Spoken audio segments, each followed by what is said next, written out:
Pienso que lo más valioso que podemos hacer es aprender a salirnos de nuestra mente, usarla en vez de que ella nos use. ¿Y sabes cómo puedes hacerlo? Escuchando, abriéndote a nuevas ideas. Mi nombre es Montserrat Carrillo Catori y esto es The Soul a Soul.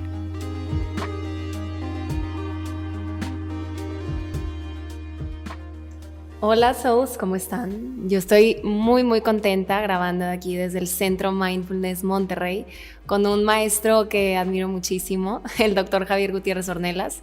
Ahorita les platico un poquito de él. Seguramente ya se han dado cuenta que me he estado moviendo de lugares para grabar los episodios y es que me encanta esta parte de ir a distintos espacios. En este caso estamos en el espacio, en el centro del doctor Javier Gutiérrez y pues estoy muy honrada de que nos hayas prestado aquí tu espacio para poder compartir un diálogo que estoy segura que va a ser muy poderoso. Vamos a hablar sobre la compasión desde un punto de vista del mindfulness. A los que ya me han seguido durante la pandemia seguramente saben, han tomado mi taller de meditación, saben lo mucho que he citado a este maestro que me vino a introducir la herramienta del mindfulness, que es muy poderosa. Pero bueno, antes de entrar al diálogo se los voy a presentar. El doctor Javier Gutiérrez Ornelas es médico egresado de la Facultad de Medicina, instructor en aplicaciones clínicas basadas en mindfulness, formado en el Instituto Mindfulness México y en el REVAP Internacional en Barcelona, Buenos Aires y Santiago de Chile. Es director del Centro Mindfulness Monterrey, asesor en empresas y universidades de abordajes mindfulness para reducir el estrés. Y bueno, fue maestro mío. Entonces, ¿qué les puedo decir? Lo admiro muchísimo. Bienvenido, Javier, a The Soul a Soul. Será un placer tener este diálogo tan enriquecedor contigo. No, gracias por la oportunidad, gracias por la invitación, Montse, y bueno, nuevamente me siento yo también muy complacido de poder compartir esta información tan importante para la comunidad en general. Mindfulness, como sabemos y como seguramente sabe tu auditorio, es una herramienta muy poderosa, pero que todavía hay muchísimas personas que la desconocen, y tener estas oportunidades de poderlo difundir para mí es muy valioso y muy importante. Sin duda alguna. Y sobre todo este es el tema del que vamos a hablar, que es la compasión desde el punto de vista del mindfulness. Creo que también va a ser algo muy valioso porque, como te decía antes de entrar a la sesión, creo que es algo que vas aprendiendo a la marcha, ¿no? Conforme te vas volviendo compasivo contigo mismo, con tu experiencia, de repente te vas dando cuenta de lo que significa verdaderamente la palabra. Pero bueno, antes de entrar allá a la profundidad de la conversación, como saben, estamos guiando 3 respiraciones para que limpiemos un poquito ese espacio en la mente y tengamos un espacio más limpio para recibir esta información. Entonces, bueno, si están manejando, no cierren sus ojos. Si pueden cerrar sus ojos y adoptar una postura cómoda, pues lo pueden hacer.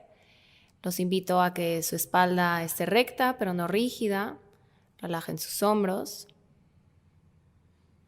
Y si quieren pueden llevar la mano derecha hacia el espacio de su corazón, conectando con este ritmo de la vida. Y vamos a tomar 3 respiraciones bien profundas, inhalando desde la nariz y exhalando lentamente.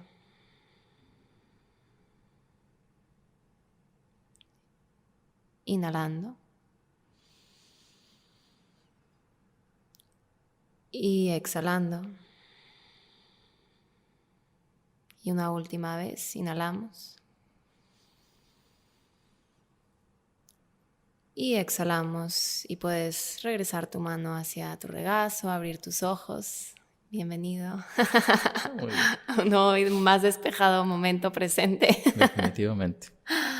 Javier, pues yo creo que lo más importante de lo que, y más bien como debemos empezar este diálogo, como bien decías, es por definir lo que es el mindfulness, porque sin duda es algo que no muchas personas lo conocen a profundidad, lo hemos escuchado por todos lados, ¿no? Haz mindfulness, reduce el estrés. Sí. Pero bueno, ¿cómo lo definirías? Sí, bueno, mindfulness se dice que tiene hasta 7 definiciones diferentes. Es un concepto muy, muy amplio, pero básicamente lo que a mí me interesa mucho resaltar es que mindfulness es una capacidad de atención, una capacidad que tiene nuestro cerebro de poder enfocarse totalmente a la experiencia del momento presente, pero no solamente hacia lo que está fuera de nosotros, sino una atención que nos incluye también. O sea, esto es el darnos cuenta totalmente de lo que estamos experimentando, de lo que está en nuestro alrededor, pero también de cómo nos estamos sintiendo nosotros en ese momento. Esta capacidad de atención nos permite a nosotros un estado de equilibrio con la realidad tal y como es, sin esa necesidad de quererla cambiar compulsivamente a como nos convenga o como nos guste. Y esta atención es algo, como te digo, que ya forma parte del ser humano, de cada uno de nosotros, pero que no es una capacidad que utilicemos mucho, ¿no? Es como un músculo que no movemos, que no utilizamos, y si no lo usamos, pues obviamente no tiene fuerza, ¿no? Entonces, sí es muy importante primero saber esto, que es algo que ya es parte nuestra y que ha sido cultivado a lo largo de miles de años en las tradiciones contemplativas orientales, porque, bueno, ellos se dieron cuenta que esta capacidad permitía una fortaleza de mucha capacidad para aprender lo que en este caso discípulos, personas de tema espiritual, necesitaban arraigar en su interior. Y bueno, se ha ido expandiendo a lo largo de todo el mundo estas enseñanzas para poder fortalecer esta capacidad humana. Me encanta tu manera de aterrizar y bajar la información y ponerla en conceptos tan prácticos. De Sí. verdad, yo creo que por eso me gustó mucho tomar el curso de mindfulness contigo y vas a decir que, o seguramente los que me escuchan van a decir, Monse es un disco rayado, copia del doctor Javier, porque yo también me encanta definir el mindfulness como una capacidad atencional, más que como una técnica, Así es, sino una capacidad que nosotros tenemos, ya nacemos con ella, así es. pero Así es. pues operamos en ese piloto automático. ¿Por qué? ¿Por qué nos gusta o tenemos como esa compulsión de estar siempre en ese piloto automático? Bueno, definitivamente el piloto automático también es una capacidad sumamente útil de nuestro cerebro porque nos permite ahorrar mucha energía, si no tendríamos que estar reaprendiendo todo lo que ya sabemos, ¿no? Entonces esto sería muy desgastante y nos dejaría con mucha desventaja, ¿no? Entonces el cerebro necesita esta capacidad y el problema viene que no hay equilibrio en esta capacidad porque como tiene tanta inercia, como la vamos aprendiendo desde etapa muy temprana de nuestra vida, desde que tenemos un año que empezamos a caminar para empezar a hacer este equilibrio en nuestra postura y empezar a dar los primeros pasos, necesitamos después del piloto automático para no tener que estar aprendiendo a caminar cada vez. Y de ahí en adelante pues ya no para, ¿no? Entonces como es algo tan necesario, se vuelve el día a día en nosotros. Por eso necesitamos, una de las características de mindfulness de hecho es la intencionalidad. O sea, tenemos que querer estar plenamente atentos, porque es algo que nos surge de manera, digamos, automática, ¿no? O de manera espontánea. Nosotros somos los que decidimos estar plenamente atentos y de ahí la importancia de las técnicas que mencionas, ¿no? Claro, me encanta cómo también le das espacio y nos abres como a la perspectiva de no irnos completamente al extremo de tengo que fortalecer solo la atención plena, ¿no? Le voy a hacer el feo a esta otra capacidad atencional cuando, como bien dices, es necesaria, ¿no? Sí, absolutamente necesaria. El tema es tener ese equilibrio. Y al final es tanta la inercia del piloto automático que nosotros podemos querer estar practicando y estar atentos y en un momento u otro se nos olvida y otra vez estamos perdidos en los pensamientos. Pero la práctica regular nos va haciendo que cada vez estemos más y más enfocados en el momento presente, pero el piloto automático seguirá entrando. Además hay otra atención también que es muy valiosa que tenemos los seres humanos, que es la atención convencional. Esto es estar concentrados en lo que estamos haciendo allá afuera. Por ejemplo, si estamos trabajando en nuestra computadora, algo que suelo mencionar mucho este ejemplo, estamos muy concentrados en el trabajo que estamos haciendo y estamos en el momento presente, ¿sí? No estamos perdidos en el pasado, en el futuro, estamos concentrados en el aquí y en el ahora, pero estamos concentrados solo fuera de nosotros. Entonces, cuando dejamos de trabajar y apagamos la computadora, nos duele la espalda, tenemos hambre, nos duele el cuello, y eso es porque no estábamos atentos a nosotros mismos. También es importante no confundir esa atención, porque es muy fácil confundirla, y de hecho se pone mucho de ejemplo estar arrobado viendo el amanecer, sí, perdido ahí entre el paisaje que está tan hermoso, pero no nos estamos dando cuenta de nosotros mismos, ¿no? Entonces es importante que en la ecuación de mindfulness siempre estamos nosotros, ¿no? Uf, Bueno, creo es que importante. no pudiste haber dicho algo mejor y muy importante. Esa, fíjate que es nueva para mí. No lo había puesto yo en concepto y sin duda lo puedo notar en mi experiencia, ¿no? Como hay veces que llevo en la computadora tanto tiempo y ya estoy en una conversación humana, real, ¿no? Y ya estoy así como hasta mareada. Sí. Y me encantó cómo también lo acabas de bajar al hecho de que también podemos perder esa capacidad o como darle más importancia a esa capacidad, mejor palabra que perder, a la hora de ver un atardecer, ¿no? Y nos salimos una y otra vez de la ecuación. Así es. Eso, y justo ese es un tema que me interesa saber qué piensas al respecto, porque por un lado está la parte de salirte de la ecuación, ¿no? Por esta parte de estar en piloto, en automático, pero no tanto, porque luego también te estás yendo hacia el wow, qué bonito el atardecer, ¿no? Te pierdes otra vez nuevamente. ¿Cuál sería una estrategia como muy útil para regresar al momento? Muy bien, bueno, como tú sabes muy bien, como tú sabes muy bien, el cuerpo es fundamental, o sea, la atención al cuerpo es fundamental. De hecho, cuando se empiezan a enseñar las técnicas de mindfulness, el primer ejercicio con el que se trabaja es la atención al cuerpo, con el escáner corporal. Esa capacidad de nosotros, llamada autoconciencia, es muy poderosa, porque cuando nosotros empezamos a irnos, o por decirlo así, ¿no? Mentalmente nos empezamos a perder, ya sea en el objeto que llama nuestra atención o perdernos en los pensamientos, esa capacidad previa generada por el ejercicio repetido del escáner corporal o de la conciencia corporal, como en las posturas de yoga, nos va haciendo que regresemos más fácil al momento presente. Entonces, una recomendación es tratar de estar dándole un tiempo en el día a día, de estar atentos a nuestro cuerpo en la actividad que esté realizando. Puede ser caminando, duchándose, acostado, pero sentirnos, o sea, sentirnos directamente sin el discurso mental de me siento bien, o estoy cansado, o me siento muy relajado, sin esa voz interna, sino con una conexión directa a nuestras sensaciones. Si esto lo hacemos de manera repetida, cada vez será más fácil regresar a casa, ¿no? Regresar a nuestro cuerpo. Claro. De hecho, justo a mí el yoga es algo que me enseñó que en el yoga se habla de 8 pasos para el yoga y la clase de asanas, de postura, viene antes de la meditación porque es una preparación para que el cuerpo pueda sostener largos periodos de tiempo en la meditación. Y sin duda, si estamos tan separados de nuestro cuerpo, pues a la hora de que nos sentemos vamos a tener a muchos elementos sacándonos un poquito de nuestro centro o distrayéndonos, actuando como distractores.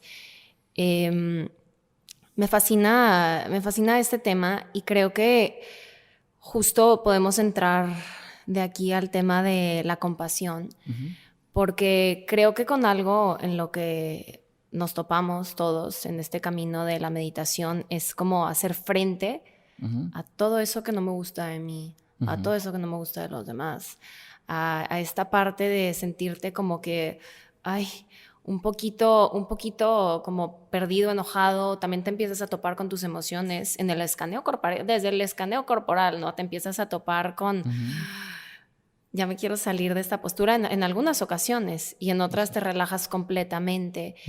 Y yo creo que aquí es donde el tema de la compasión entra increíble porque van de la mano.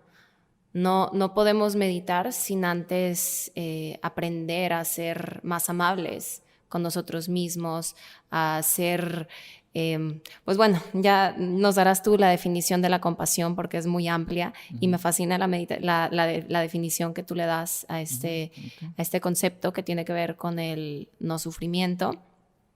Pero pues bueno, ¿cómo definirías tú la compasión desde este punto de vista del mindfulness? Sí, bueno, considerar aquí también, Monse, que mindfulness se le conoce en sí mismo como atención compasiva, ¿no? Entonces eso también es importante porque además de ser una atención intencional, mindfulness, es una atención que no se deja llevar por los juicios mentales que se generan en el momento del estímulo que estamos nosotros recibiendo. Otra característica de mindfulness es la aceptación, ¿sí? De ver las cosas o la realidad tal y como es, sin una resistencia cognitiva cuando no nos favorece. Otra característica es una apertura ante la realidad que estamos viviendo, lo que nos lleva a un mayor aprendizaje ante ella. Pero una quinta característica, digamos, o un sello distintivo de mindfulness es que cuando nosotros estamos plenamente atentos, se activa en nosotros esa capacidad compasiva, que quiere decir un darnos cuenta o una conciencia, un reconocimiento de la interconexión que tenemos con todo lo que nos rodea, ¿no? Entonces esa interconexión o esa conciencia de interconexión que se activa al estar plenamente atentos nos hace que empecemos a interesarnos por el bienestar, obviamente de nosotros, lo que sería autocompasión, pero también por el bienestar de todo lo que está en nuestro entorno, ¿no?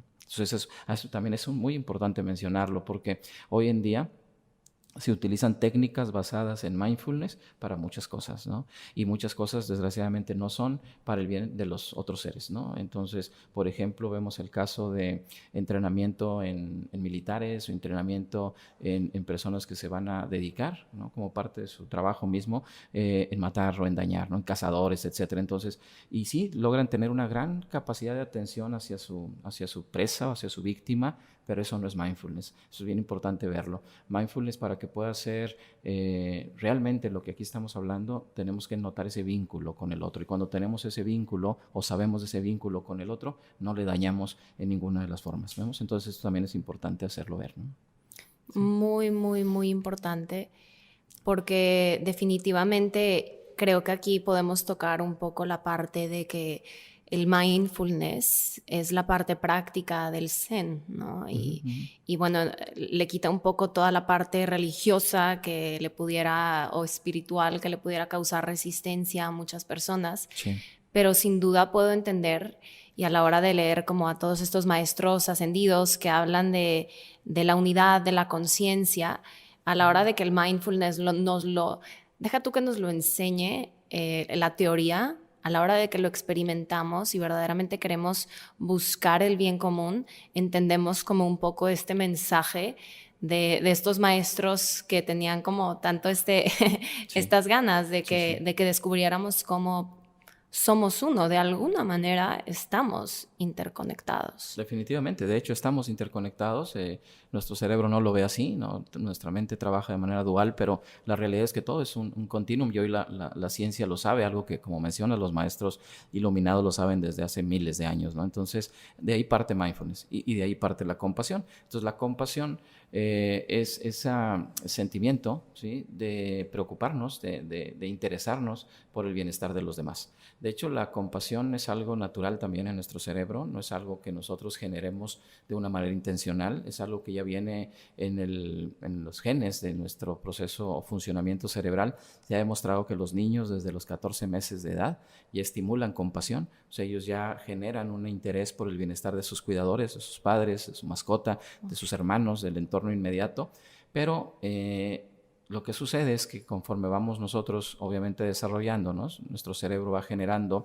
mayor complejidad en sus funciones, vamos fortaleciendo el ego, y el ego funciona a partir de la separación, ¿no? Entonces, en ese momento nosotros empezamos a generar compasión, pero de manera muy selectiva, ¿sí? La vamos condicionando también, y como obviamente si nos interesamos en el bienestar de los que queremos y cuando ellos sufrimos junto con ellos, entonces empieza a generar una especie de evasión, o empezamos a evitar el vincularnos con estos estímulos, con esta situación, y entonces la compasión se empieza a debilitar, ¿no? Que eso es algo que me interesa que le profundicemos y le rasquemos, porque creo que como cultura somos una cultura que cuando sufre alguien, sufrimos con él, ¿no? Y tú lo llamas, bueno, en el taller que tomé contigo, la compasión reactiva, que no es la compasión consciente, la que nos enseña el mindfulness. Así es. ¿Por qué tendemos a sufrir con los demás? Y me intriga también esta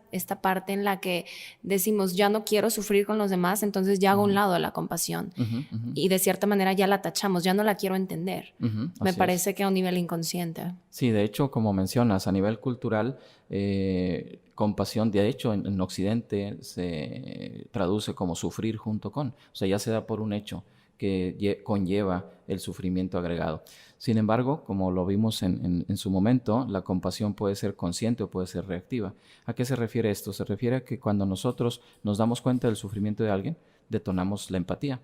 La empatía es el ponerse en el lugar del otro, como sabemos, y esto se genera de una manera, digamos, automática o inherente, innata, porque tenemos neuronas espejo. Entonces, las neuronas espejo lo que hacen es que si yo te veo a ti en un estado de malestar, yo me siento mal junto contigo. Es una función de nuestro cerebro, Wow. el mimetizar con el que está sufriendo. Entonces, eso queramos o no, si lo vemos, nos genera este impacto, ¿no? Y después de ahí viene el deseo de querer que ese ser deje de sufrir. Y esa es la parte que ya se conoce como compasión.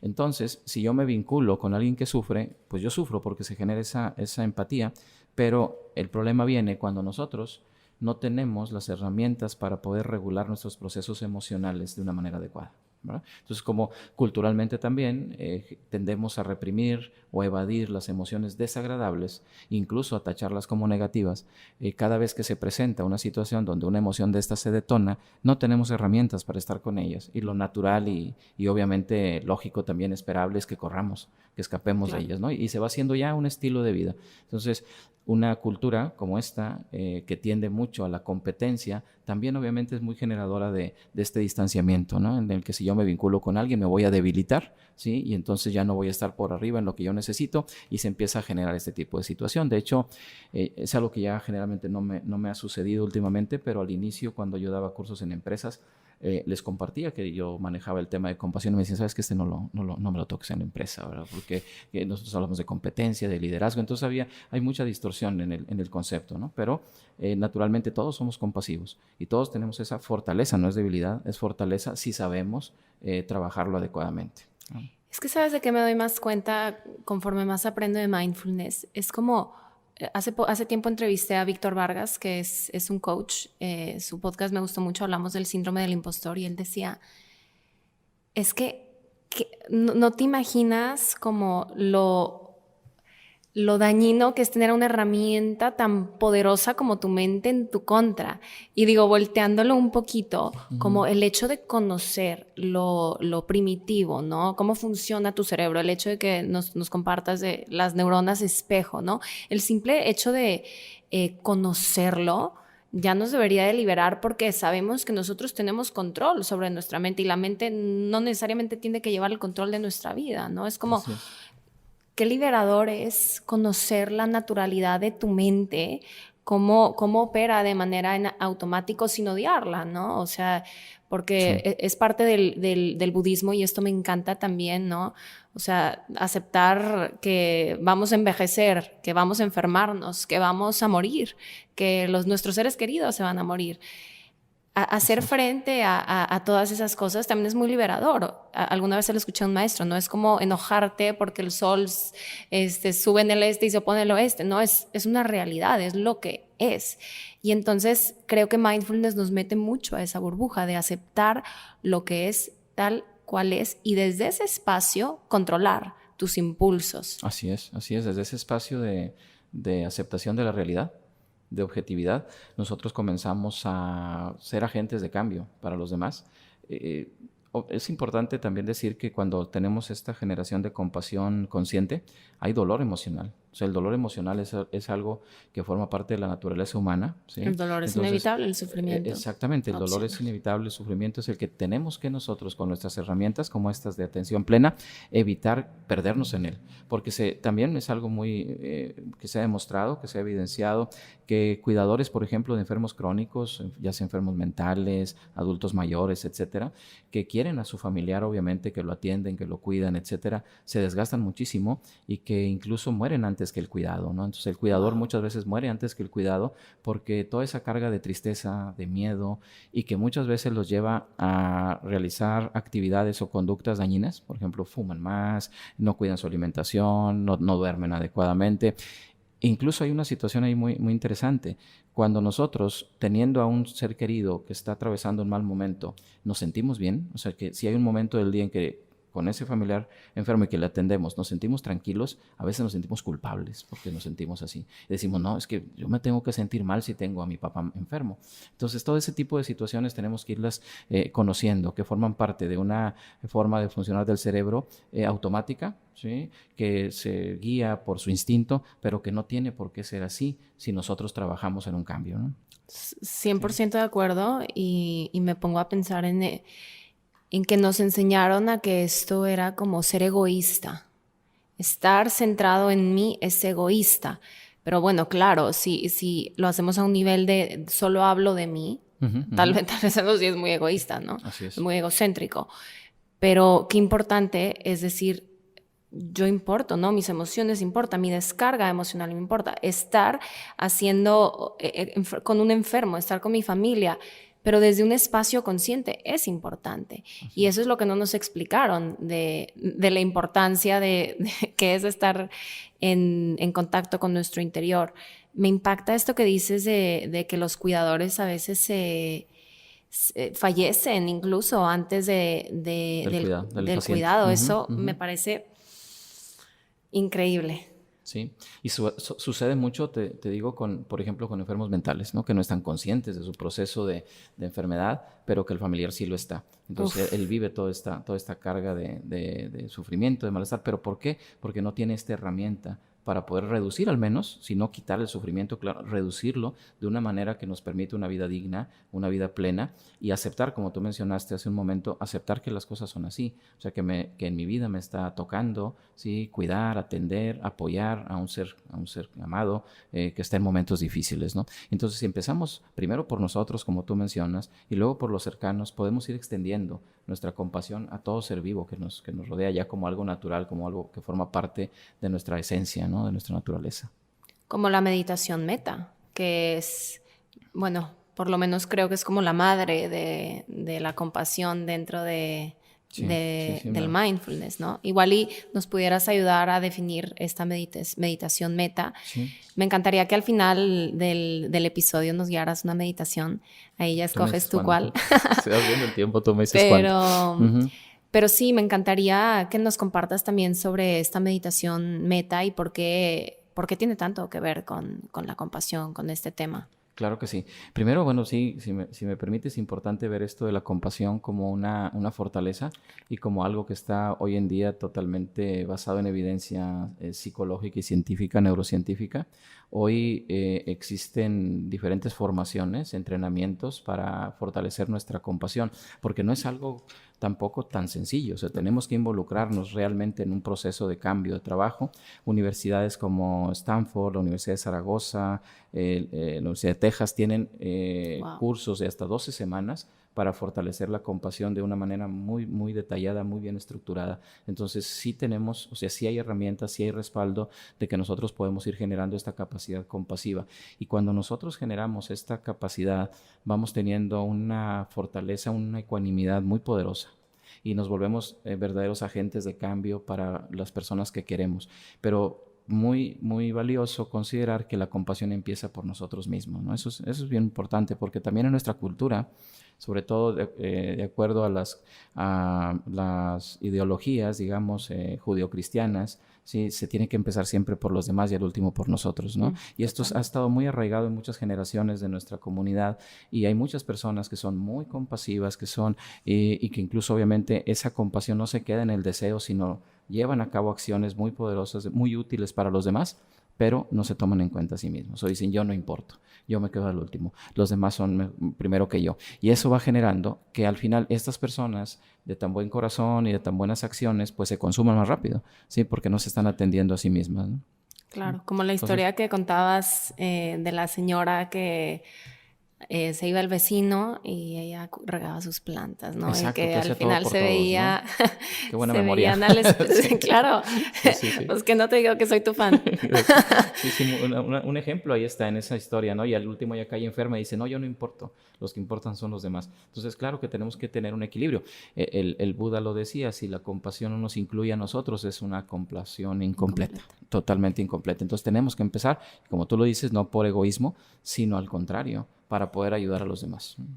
Sí. Me encanta. Y el punto ahí del meta, bueno, meta, ¿qué es meta? Justo. Meta es una palabra del idioma Pali, que es del idioma popular de la época de Buda y que significa bondad amorosa, ¿sí? Y bondad amorosa es considerada una emoción sublime, y una emoción sublime se refiere a una emoción que no es innata, o sea, es una emoción que nosotros generamos con nuestras prácticas. Y porque nosotros podemos tener bondad, podemos tener amor, pero generalmente es selectivo. Claro. Es selectivo y dejamos a algunos fuera, ¿no? Ya sea en la parte de la indiferencia o en la parte del resentimiento, y no abraza a todo ser vivo. Entonces, para lograr esa bondad amorosa, claro que Hay que cultivarla. hay que cultivarla, ¿no? Y eso significa meta. Y cuando empezamos a cultivar la bondad amorosa, una de sus frutos, digamos, es la compasión consciente. ¿Sí? Entonces, en el momento en que nosotros empezamos a generar esta capacidad, de manera natural nos vamos interesando por el bien de los demás. Entonces, así es como sería, pero sí importante verlo, que se puede entrenar con ejercicios, como este que mencionas de la meditación meta, o también con experiencias de vida. ¿Sí? Hay personas que les toca vivir en carne propia situaciones adversas y que las va templando, que las va fortaleciendo y que va generando en ellos este sentimiento, esta emoción, y luego lo llevan obviamente a los demás, ¿no? Wow. ¿Sí? Entonces es algo que vale mucho la pena, vale mucho la pena saber que lo tenemos y que si no lo cultivamos nunca va a florecer. Tenemos nosotros que trabajar en ello. Y que lo que generalmente hacemos, que es la llamada evitación experiencial, o sea, evitar lo que no nos gusta, ¿sí? Evitar la experiencia que no nos gusta. Por ejemplo, ¿sabes qué? Alguna persona está enferma, ve, visítala para que estés ahí. No, es que yo me siento muy mal cuando lo veo así, etcétera. Ahí estamos evitando esa experiencia, ¿no? Entonces, y vamos por la vida, ¿no? Evitando esto, evitando aquello. Todo lo que no nos gusta lo vamos evitando, hasta que llega el momento en que no podemos evitarlo, ¿verdad? Que tarde o temprano lo tenemos que enfrentar. Y en ese momento, si en el camino no trabajamos cómo llegar a ese momento, nos deshace. Entonces, cuando somos compasivos, con los demás, estamos siendo compasivos con nosotros mismos también, ¿sí? De hecho, el Dalai Lama dice, si quieres ser egoísta, sea un egoísta inteligente, ¿verdad? Ayuda a los demás y eso te hará ser una mejor persona y tú te sentirás mejor. Me encantó. Sí, muy bueno el Dalai Lama en tocar estos temas para la cultura occidental, ¿no? Sí. Totalmente. O sea, porque te lo llevas a tu experiencia absolutamente. Sí, es un ganar, ¿no? Pero hay que trabajar en ello. Sobre todo si hemos vivido situaciones complejas, Claro. traumáticas, es toda una tarea que tenemos que realizar, pero que si nos involucramos en ello de una manera sistemática, de una manera paciente, tenemos obviamente los beneficios garantizados, no solo es cuestión de tiempo. Y también considerar que esto es un camino, ¿no? Que no es llegar a una meta donde ya seamos plenamente compasivos o iluminados, sino que el proceso mismo del camino nos va generando un crecimiento. Entonces, esto es un camino en sí, la meta es el camino en sí mismo, ¿no? La meta es el camino en sí mismo. Sí. Uf. ¿Cómo desapegarnos desde tu experiencia de el querer llegar a la meta, ¿no? Querer ser este ser iluminado, este ser ya compasivo completamente? Me encantó ahorita lo que dijiste de que pues es algo que tenemos que aprender y cultivar, esta bondad amorosa, porque pues somos selectivos y esa es una realidad a la que también tenemos que hacer frente. Porque luego, justo como lo que decía al principio, ¿no? Nos empezamos a dar cuenta como, ay, a mí no me nace ser siempre bueno. A mí no me nace ser como Jesús, ¿no? Yo ya quiero ser como Jesús, ya quiero ser como el Buda. Sí. Y es justo como nos tratamos de escapar una y otra vez de nuestro lado humano. Así es. Y al contrario, yo creo que mindfulness nos aterriza como, a ver, entiende tu humanidad, acepta tu humanidad y simplemente se trata de entender cómo va a operar tu mente. Y ya, desapégate. Así es. Y ahí ya ese reconocimiento de nuestra naturaleza humana, como mencionas, es ya compasión, ¿no? Es ese saber que tenemos esas limitantes y que en la medida que sigamos con la intención de querer ser un mejor ser humano, ¿sí? Para llevar el bien a los demás, ¿sí? Eso ya es en sí mismo, sí, una gran bendición. El alcanzar un prototipo o un héroe, ¿no? Un héroe espiritual, pues realmente nos genera perder la oportunidad de conocernos a nosotros mismos, ¿no? Pero como dice John Kabat-Zinn mismo, el creador del curso de reducción de estrés, o sea, nunca vas a ser esa persona, por más que lo intentes. Ese lugar, como decía Oscar Wilde, ya está ocupado, ¿no? Entonces, no puedes usar ese lugar, pero tú puedes hacer el tuyo, y ese es el que tenemos en este momento. Entonces, tenemos todo para ser felices aquí y ahora, y esa es la premisa de mindfulness, ¿no? La premisa de mindfulness es que si no puedes ser feliz aquí, no serás feliz en ningún momento ni en ningún lugar, ¿no? Entonces, no hay que llegar a nada, solo hay que darse cuenta de la realidad tal y como es, y en esa visión abierta de la realidad clara va surgiendo esa capacidad compasiva. Y viene la mente, ¿no? Dices, oye, no me siento tan compasivo como tú dices, ¿no? Con tal persona que se acerca a mí, con una necesidad. Bueno, esa es la naturaleza humana, y la abrazo como es, y eso me va permitiendo seguir avanzando. Qué hermoso. ¿sí? Y creciendo. Pues creo que ya llegó el momento. Okay, muy bien. Creo que ya llegó el momento para que hagamos una meditación. Si quieren acá, los de producción también la pueden hacer. Okay, okay. Me encanta que cada vez vamos creciendo más el equipo. Felicidades. Estoy muy agradecida. Hermoso equipo. Gracias aquí Felicidades. a todo el equipo. Me encantan todos. Y pues gracias también a todos a los que nos escuchan. Yo estoy muy emocionada por esta plática que acabamos de tener. Gracias. Y definitivamente Igualmente. creo que lograste dejar muy claros estos conceptos y creo que, pues como siempre, la parte experiencial es lo que más nos enseña. Entonces, aquí va a acabar el diálogo con el doctor Javier. Si no pueden hacer la meditación ahorita en este momento, pónganle pausa y la hacen en otro momento. Dense el tiempo. Dense el tiempo de cuando hagan esta meditación, estar en un lugar en donde pues tal vez no haya distracciones, tal vez pongan su celular en modo avión para que no reciban llamadas. Dense el tiempo verdaderamente de experimentar lo que es estar en el momento presente. Entonces, pues Javier, será un placer Claro. y un honor No, al recibir contrario, muchas gracias por el una espacio y la meditación. oportunidad. Y es la verdad muy, muy bonito el tener espacios como este donde pues se puede fluir, ¿no? Porque hay esa armonía, esa sincronía. Y bueno, vamos a hacer esta práctica. Vamos a hacer la meditación meta, la meditación del amor bondadoso. Pero como comentamos hace un momento, el amor bondadoso empieza por nosotros mismos. Entonces vamos a hacerlo breve y dirigido a nosotros. Entonces en este ejercicio vamos a cerrar nuestros ojos, dejando caer los párpados con suavidad. Y vamos a darnos cuenta de nuestra postura, tratando de mantenerla estable en estos minutos de la práctica que estamos desarrollando. Dándonos cuenta de nuestra respiración de forma natural, sin cambiar intencionalmente el ritmo respiratorio, solo dándonos cuenta que estamos respirando.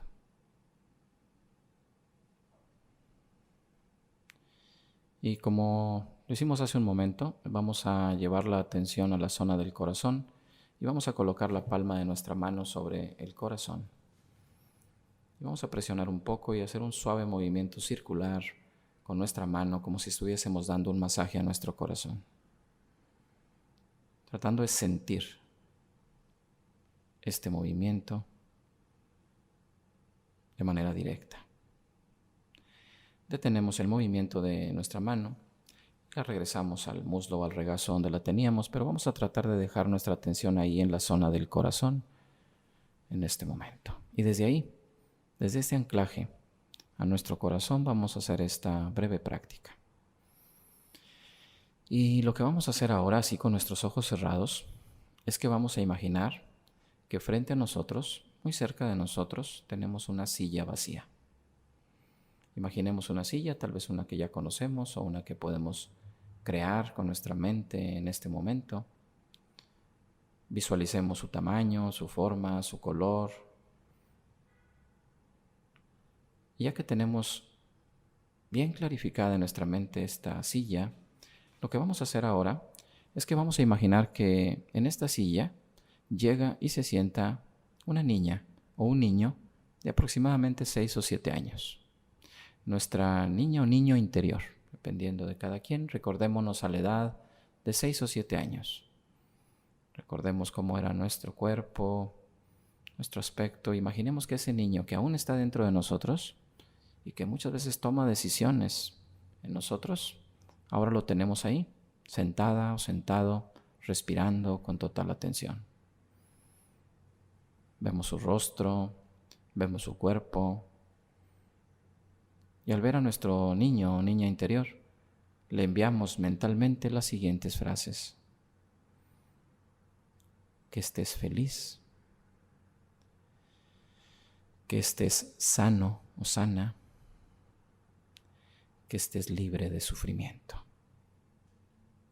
Vamos a imaginar que esta niña o niño nos sonríen, nos agradecen estos deseos, se incorporan y regresan a nuestro interior, dejando esta silla vacía. Y nosotros regresamos a nuestra respiración, dándonos cuenta de cómo nos sentimos en este momento sin tenernos que sentir de una forma especial. Solo nos damos cuenta. Y lo que vamos a hacer ahora es que vamos a imaginar que en esa silla nos sentamos nosotros a la edad que tenemos en este momento. Imaginemos que nos podemos ver a nosotros mismos sentados, sentada en esa silla,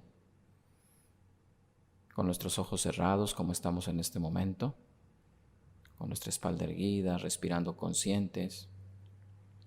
Y al observarnos nos damos cuenta que tenemos un deseo natural de ser felices y de no sufrir.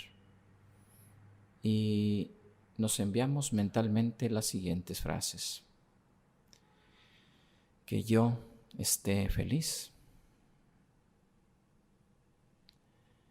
Que yo esté sano. Que yo esté libre de sufrimiento. Imaginamos que ese yo que está frente a nosotros se incorpora y regresa a nosotros dejando esa silla vacía. Silla que comienza a disolverse en nuestra mente, dejando solo un espacio de conciencia, un espacio de atención plena. Vamos a imaginar que con este espacio de atención plena, de conciencia despierta, podemos ir abrazando a cada ser vivo que nos rodea. Imaginemos que como si fuese un manto blanco, una luz blanca, esta atención plena va abrazando, va filtrando, va penetrando en cada uno de los seres que nos rodean. A los que estamos en esta habitación, en nuestro espacio inmediato, a los que estamos fuera de este espacio, pero no solo personas, también animales, plantas, y como si pudiésemos penetrar profundamente en aquellos seres que en este momento están atravesando momentos desfavorables, enfermos terminales, enfermos graves, seres víctimas de violencia, de hambre, de abusos, como si pudiéramos conectarnos con cada uno de ellos porque lo estamos, ya que todo lo que existe está interconectado. Y enviamos mentalmente las siguientes frases. Que todo el mundo esté feliz. Que todo el mundo esté sano. Que todo el mundo esté libre de sufrimiento. Vamos regresando a nuestra zona del corazón y colocamos la palma de nuestra mano nuevamente y hacemos un movimiento circular contrario al anterior, si lo recordamos, que representa que cada uno de estos deseos sellan en nuestro interior como parte de nuestra naturaleza compasiva, como parte de nuestra naturaleza realmente humana. Detenemos nuestra mano y la vamos regresando al muslo, al regazo, y a nuestro paso, sin prisa, vamos abriendo nuestros ojos, terminando esta práctica de meditación meta. Gracias. Gracias. Secretamente quería que esa fuera la meditación. Qué bueno, qué bueno. Gracias. Nos gracias. telepateamos. Gracias. Wow, gracias. Qué importante. Qué importante es también hacer frente a ese niño interno, ese niña interno, que como bien decías, a veces es el que maneja nuestra vida. Y darnos ese espacio de reconocernos, tan importante. Me siento muy plena y muy agradecida. También tuve un momento ya cuando estábamos mandando, o más bien antes de mandar los deseos de benevolencia hacia el mundo entero, en donde veía a todas estas personas en sufrimiento y hasta ganas de llorar me dieron por la realización de que también estamos conectados a ellos. Así es, así es. Entonces... Y en la medida de lo posible podemos ser agentes de cambio. Claro. Debemos al final ser el cambio que queremos ver, como dice Gandhi. Muchas gracias. Totalmente. Muchísimas gracias. Les recomiendo que anoten sus experiencias.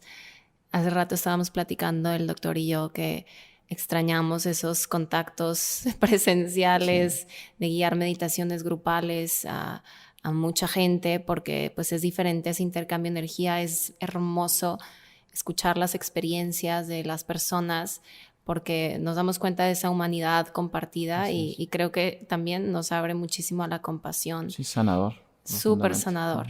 Entonces, bueno, escríbanme también en Instagram si me quieren a mí compartir su experiencia, ya lo han hecho con otras meditaciones. Escríbanlo en un diario y pues conózcanse, ábranse estas experiencias y van a ver cómo va a cambiar el mundo, y cambiando nuestro mundo, cambia el mundo entero. Entonces, gracias a los que nos escuchan, gracias Javier, y pues nos vemos en el próximo episodio. Pero antes de terminar, me gustaría, Javier, darte este espacio también para decirles dónde te pueden encontrar. Das cursos presenciales, yo sé que los vas a retomar ahorita que acabemos con la pandemia, pero también tienes algún curso online. Pues te doy todo este espacio para que te busquen a ti también en tus redes. Sí, gracias, Montse. Bueno, básicamente me pueden encontrar como Mindfulness Monterrey, o Javier Gutiérrez Ornelas con mi nombre. Y sí, estoy dando cursos en línea. De hecho, empezamos uno el 24 de marzo, el modelo de la Universidad de Massachusetts. Muy recomendado. De 8 sesiones, gracias. Y el 30 de marzo vamos a hacer uno con un grupo pequeño, con sana distancia, en presencial, aquí en este espacio de la Plaza XO, donde estamos llevando ahorita este programa. Y bueno, pues muchas gracias por la invitación nuevamente, y un gusto poder estar con tu auditorio. Y bueno, sigo a las órdenes para cualquier duda o comentario que quieran compartirme, y bueno, pues tratar de seguir siendo de apoyo para los demás. Gracias. Excelente. Gracias. Venga, muchas gracias. Pues ya saben dónde encontrarlo, y Souls, nos vemos en el siguiente episodio. Namaste. Si te gustó este podcast, te invito a que te suscribas, que dejes algún comentario, que se lo envíes a alguien a quien tú creas que le gustaría el contenido, o que simplemente creas que lo necesite. Y te invito a que te unas a la comunidad de Instagram @thesoulasoul. Te deseo un excelente día. Namaste.